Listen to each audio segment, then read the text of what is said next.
So it's a real pleasure to talk to you about your new book, which is right there, which is called To See Paris and Die, which is a wonderful title. So we're speaking with Eleanory Gilburd about her new book.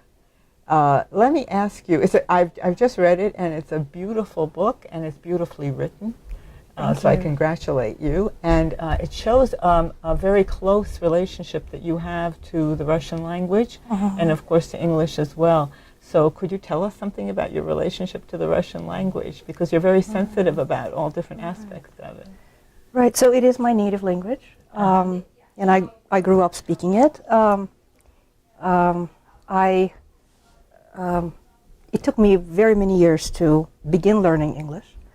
That didn't happen out of kind of juvenile protest. It didn't happen for a couple of years after arriving in the United States. For at least 2 or 3 years, I sort of refused to learn it or refused to pay heed, and it was quite a long process. And of course, my relationship with Russian is a lot closer than my relationship with English. And I realized that the two will never match. But in my son, at least, I have a little boy, I try to have those two languages exist in the same universe, in a comparable and compatible dialogical relationship that never quite transpired for me, because Russian was always the dominant language, and English was always the translation. So that's, I think, in a nutshell, the relationship between the two languages for me, and kind of my relationship with both of them. Well, that's very interesting, because I see this book as being basically organized around translation and around the phenomenon of translation, which is very interesting to me. I've also written about translation. So tell me, what do you see as the take-home, briefly, the take-home message of your book? Well, one of the things that this book tried to do is to trace the lives of these Western imports in time, but also across the sort of hierarchy of import. Right? So I tried to account for the channels whereby they arrived, and then how they were mediated or changed or translated, and then how they were received. So that's one of the kind of the close connection among these three levels is one of the things I hope that readers will walk away with. Translation is indeed the kind of the dominant paradigm, and the way I set up the book is that it begins with sort of attempts at possession or adaptation, translation, and possession, and then it ends, of course, at the in the epilogue with dispossession, right? With kind of a sense of loss. So that's another kind of, in broader terms, that I hope that readers will take away, sort of the two bookends of possession and dispossession. And finally, I hope that readers will walk away with a more nuanced understanding of how appropriation and translation works in particular contexts, what sort of things get invested in imported texts, and how a culture can reveal itself, and sometimes in starker relief through the kinds of things that it translates and the kinds of meanings it invests in translation than it's in its own domestic products. Very interesting. So that's I think the three bigger things that I hope readers will take away. Great. So how would you characterize, if you had, because you mentioned the term culture, and I found it difficult to characterize this book as any one of the ordinary subcategories of history.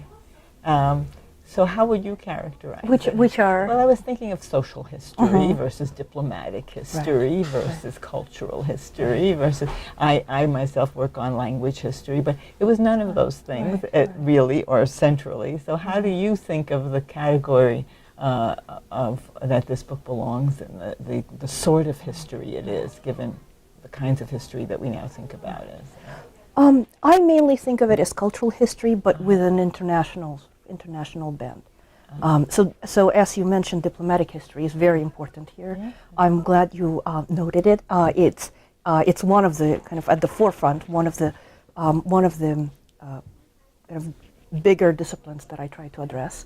And I try to establish a connection between big-time summit diplomacy and the way that it resonates in everyday life, in the kinds of things that people watch at the movies, right, in their neighborhood movie theaters, the kinds of things that they can put on their shelf, the kinds of things that they see in museums, the kinds of relationships that they build around books, so that those two spheres, social cultural history and diplomatic history are not really separated from me. I try to put them together in a dialogue. I don't know how well it succeeds, but that's at least the intention of having, of showing how diplomatic history opens up spaces for this sort of cultural creativity, cultural reception, and everyday life, kind of, moments in everyday life that are related to bigger events.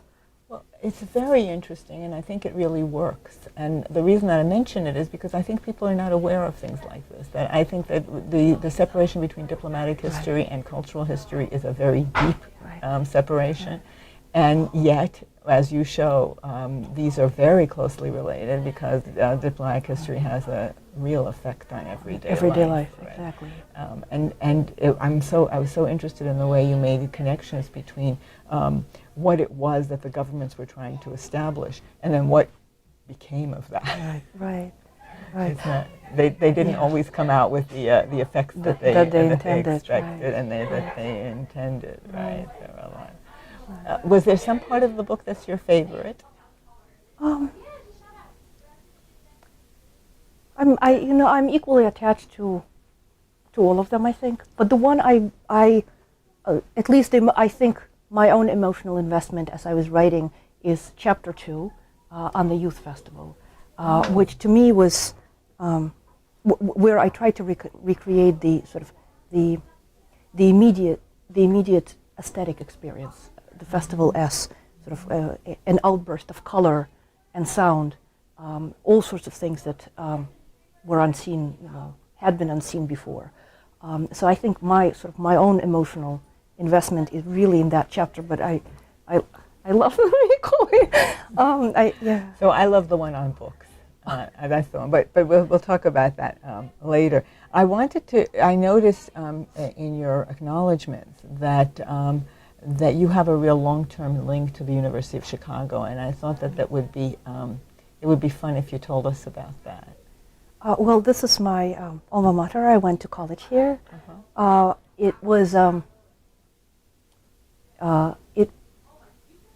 probably my first. It was probably the first place where I felt at home as an immigrant kid. When I arrived here as a college freshman, and the place felt home immediately upon arrival during orientation week, and it's so rare when you have this sort of, when an institution makes emotional sense to you and you feel right at home. And there are so many other experiences, including educational ones before Chicago, that didn't feel like anything, right? That felt completely alien, but Chicago felt right, literally from the first week. And I had 4 wonderful years here, and I was thrilled to be able to return here. Great. And there were particular people, I think, that you mentioned who were teachers here that had big influences on you. Sheila Fitzpatrick is one of them that you mentioned, and she's a colleague that I remember and knew well, so I was very interested to see that. So one other thing that comes out that's implied in the book that I'd like to ask you about has to do with your own connection to the period of thaw that the book is about. Now, you're way too young to have ever experienced it, right? So how do you see your connection to that? Why that period in particular did you choose, given that you were interested in becoming a historian of Russia? Well, at the time when I started working on this, it was not a period that people wrote about. Really, it became a subfield in the past 15 years so or so. Let's just tell people what the thaw is. It's like after the death of Stalin, right, for the in next 15 years or so. I keep the endpoint open. Yes. So I see its after lives and after effects pretty much throughout the late Soviet decades, all the way until the end. So at the time, the way that Soviet history was written is that it stopped alternatively in 1939, 1941, and this was some years ago, a decade and a half ago, or it stopped with Stalin's death. And it didn't seem like there was a story to be told because the Soviet Union seemed in historiography, and I think it's one of the holdovers from the Cold War that none of the social history and revisionist history was able to dislodge, and that is that the Soviet Union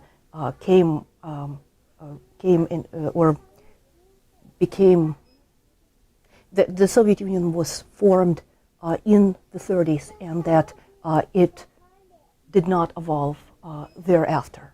That there wasn't really a story to be told until perestroika.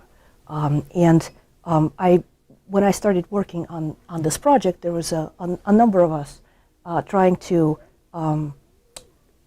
write the second half of Soviet history. It is an entire half of Soviet history that had been kind of written off and hadn't been really part of the way we understood the Soviet Union. So I was part of a group of people trying to write this second half of the Soviet period. Much of what I saw in the 70s, what I saw in the 70s and 80s, and at least some of the things that I had a personal connection to in the 80s, I understand goes back to the 50s and 60s, or has its origins or roots in the 50s and 60s.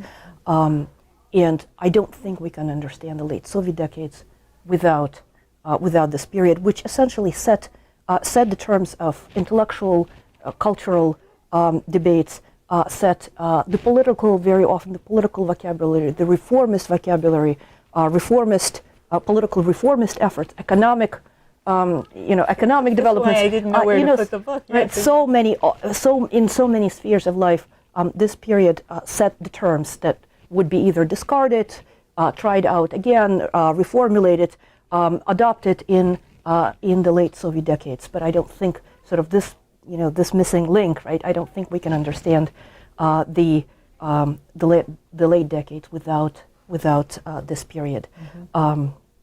So that's kind of the original motivation for working on this. So I'm always interested in reading prefaces and acknowledgments and appendices. So you mentioned somewhere that your parents were among the people who said this might be an interesting period to study, in addition, obviously, to your colleagues. And were they formed by that period? Do you feel that you sort of had a sense from them of a more immediate and personal rather than a discipline-oriented sense of that? That's an interesting question. I don't think I ever reflected that deeply on. Okay.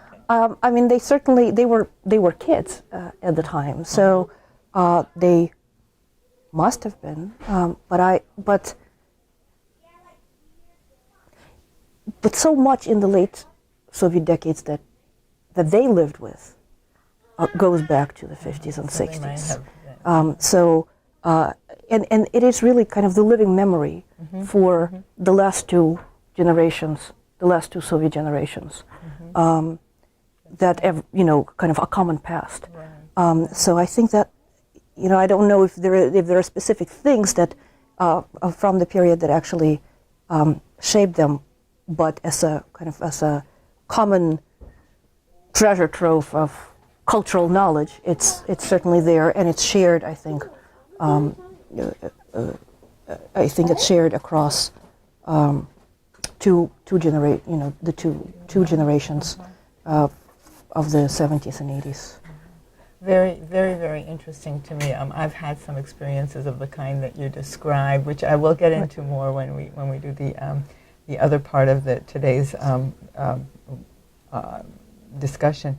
But I think it's time to ask you about the three books that you would like to recommend to people. That the idea here is that you think that if not everyone many people should read these books, and they might not be on everyone's reading list. So tell us about these books, please.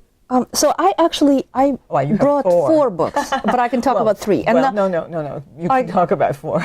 So I'll talk about four books, and I'm not sure they should be on everybody's reading list. But the reason I'll explain the reason I chose one of them is that it's funny and really useful to anybody who tries to write. And the reason I chose the other three is that they kept me up through the night. And I didn't even have to stay. This is one instance where I didn't have to stay up, but I couldn't put the book down. And so I thought, that experience is probably not unique to me. So the one that I think is really helpful and funny is Dreyer's English. And it's a book about writing. It's a funny book about writing. I haven't encountered anybody who could make commas and dashes humorous, and this author can. My favorite chapter here is about the grammar rules that are meant to be broken, and how funny and weird sentences sound if we were to keep those rules unbroken, and if we were actually to abide by those grammar, by the letter of those grammar rules. And I think this book would serve any writer well, but especially for somebody who is as self-aware about English and about English as a non-native language and about writing in a non-native language and about translation. This book was both helpful and in its sort of humor and lightweight approach took at least some of that self-consciousness, or alleviated some of that self-consciousness so it's for calming. me. It's calming. It's calming, yes. So that's one book. The other three books are the ones that kept me awake. So I chose, since I mainly identify myself as a cultural historian, I chose this book by James Johnson, Venice Incognita. And it's a beautiful, beautiful cultural history. It eschews all sorts of academic conventions. It makes its arguments in a very unobtrusive, in subtle way, where the author doesn't tell you, but you emerge. You emerge with the arguments, and you emerge enriched not only about the period and about the subject, but also about, which is very rare in books, about human nature. It's a book about masks, masks in Venice in the 17th century, masks.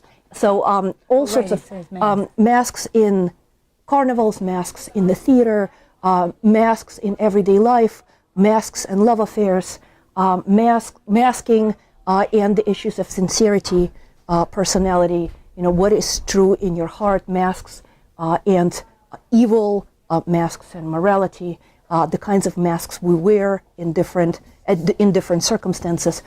So it's both a book about a certain place and a certain time period and a cultural phenomenon, but also I felt that it's a book about all of us and the kinds of sincerity stories and dissimulation as well that we experience. And then I brought two novels, which also kept me up. One is by an author who is actually in my book, and I wanted to write a lot more about him because I love him so much. And it's Alberto Moravia, and this book is called Contempt. Contempt is a story of love lost for no particular reason. There is no social, political, right? There is no really good reason other than it's just because. It's a book about how our fears become self-fulfilling prophecy and our anxieties. And it has, it's brutal, it's psychologically brutal and also very subtle. And again, I think it's one of these books that speaks to the human condition and not just a particular story. And then this one is by Roy, the God of Small Things, and this one kept me up for several nights. I couldn't go to sleep until I finished this book. And it tells a a story, a family story, through the eyes of children. Now, many people, of course, have told stories through the eyes of children, but this one is able to mediate different, in an incredible way, I think, mediate different registers, different speech registers, different perceptions, adult and children, children as children and children who then grow up, and it's able to hold all of these narratives in a very seamless way together. The way that it deals with chronology and with flashbacks, with changes of time, with alternations between the past, the future, the various pasts and the various futures, between wishful thinking and things that really happen, is also quite masterful. And then it has a language for feelings that I have not found expressed, or I did not have words to express. It has sort of, it is capable of finding just the right, precise word for certain things that I thought were inexpressible, that did not have a language, and now, they're instantly recognizable once she puts it on the page. So it's a really marvelous book, and I hope people read them. To everybody. Thank you very much. Thank you.